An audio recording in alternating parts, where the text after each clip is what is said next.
One of the things I wanted to ask you about now, this is a story. I'm going to be talking to this woman probably within the next couple of days. I'll be interviewing her. Now, there's a homeowner who bought a home, and this is regarding taxes, because taxes is a hot button issue, not just in East Orange, but everywhere. But East Orange, now from my experience, the tax increases have been most egregious, kind of starting in Irvington.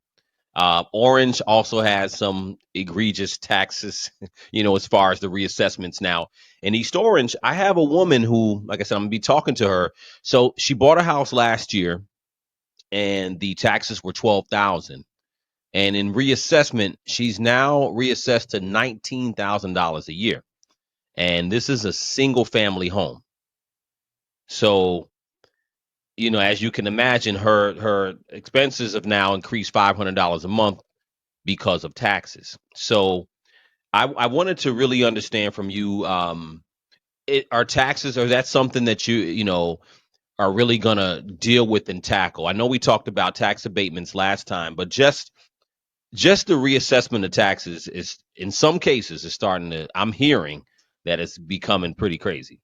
Yes, I can concur with her because where I live, Falcon Towers, um, I know a gentleman who owns at least 6 units there, and I know him quite well. And I know last year and the year before, because he had to pass the costs on to some of his tenants, his units were assessed 4,000 a pop for each. Yeah. So Oh, it's not a wow. hyperbole. The story from the woman. It's not, and it's egregious because I think things should have been. Let's just say we are in the situation we are in East Orange. Um, Not, I wouldn't say largely in part, but somewhat in part because of a lack of vision. You have housing stock that's there, properties that could have been, and even as we speak, put back on the rent roll. But when you're looking for and cherry picking in a very partial way who you want to have those out of towners, then you're doing your own service, your own service city a disservice. I have met many people in the streets and they said, "Can you believe I've gone down to City Hall and I've just identified a property that I'd like to own? And I have to jump through hoops. And, I see clearly they don't want me to have it. I have one homeowner, he owns multiple units. He said, "Can you believe I have a Jewish friend who came back and told me that he went to City Hall and he was told to his face by someone there that said, 'Oh, well, you're the kind of folks we're looking for.'" So when you think of instances like Wow. those and others where, yes, and he's not making it up. There's no reason to make a story up like that. But when you look at that and other behind the Hmm. scenes scenarios that we're not even privy to in terms of the how to expedite all the housing stock you have on the market in such a way that qualified folks who clearly won't default, we have to vet people, but giving it to the folks who are number one here, first dibs for the residents here, and get these properties back on the tax roll. And that abates a lot of the tax increases that we're seeing. Now, Okay. supposedly East Orange is on the swing, on the upswing. When you start having developments like what we're seeing all around the city, obviously the property values are going to go, increase, and consequently the assessment of those taxes on the property. But this cannot, it's not sustainable, these tax increases. And as mayor, I clearly will have to put a pause and bring the brightest minds together. This is one of the arguments that I'm hearing from some people I'm talking to. So from what I understand, and this is before I just got to East Orange about 6 years ago, but I do, I was in real estate. I did real estate wholesaling, so I'm familiar with the area even before I moved in the area. And one of the things, from what I understand, there were a lot of, I know for a fact there were a lot more single family vacant homes that were not on tax roll because obviously no one was in it. So and at the time, that was the argument about the tax increase because you have to we need more taxes on the tax roll. But as we've seen over the last 6, 7, 8 years, a lot of these single families, the vacancy rate is dropped from what I see.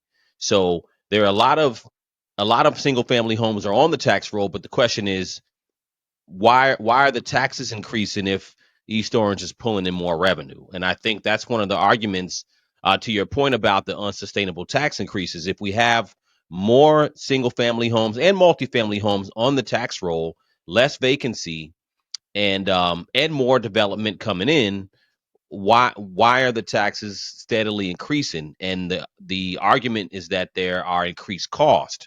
So what I think a lot of citizens are wondering is that, okay, if there's increased cost, where is the increased cost? Or do we just have possibly some level of a bloated government? So Without looking at, hardcore numbers, black and white numbers, I can't really speak in a specificity, but most budgets have fat and it has to be trimmed. In terms of an analogy I would use, to your point, in terms of if the rent roll is increasing, there should be some kind of taxes should be alleviated, commensurate and in tandem with the increase of the rent roll. Well, it's the same thing with the parking issue. The rationale is, we would have to clean the streets, but we know on certain streets, you don't have to be putting a ticket on everyone's car every night. It is inhumane, and I'm on Prospect and I get in very, very late at nights, most nights, early morning actually. And mhm, I have in the past 2 weeks witnessed, when the patrol car pulls up and it's like literally the guy's excited to come out and start writing tickets. One of these occasions, I said, how does it make you feel to write these tickets? I'm telling you the God's honest truth. You can't make this stuff up. And I was parked and I watched him pull up and he got out and he started and I, came out of my truck and I said, hi there, good morning. It was like 1 o'clock in the morning, 2 o'clock in the morning. And I said, how does it make you feel having to write those tickets? And I really was taken aback. And I'll just paraphrase this young man's response. He says, I don't care. It's a job I have, and they shouldn't park here. They know they'll get a ticket. Go get a parking permit. And he just ranted on, insensitive, disconnected, no feeling. And of course, I realized there's no way, there was no reason to further engage him, so I didn't continue the conversation. So when we have folks who just see ticketing as it's my job and I don't care, you should go. Another thing he said was they should have known moving into East Orange there's no parking. It's on them. I'm just doing my job. mm, Yeah, I would not tell a lie. And it really sickened me and it made me sad because, like a lot of folks who wake up in the mornings, when I come out of my parking lot, I just see all down Prospect Street ticket, ticket, ticket, ticket, ticket, ticket, ticket, every windshield. That hurts because there are lives behind these cars. There are bills. There are young people. Children have to be fed. mhm.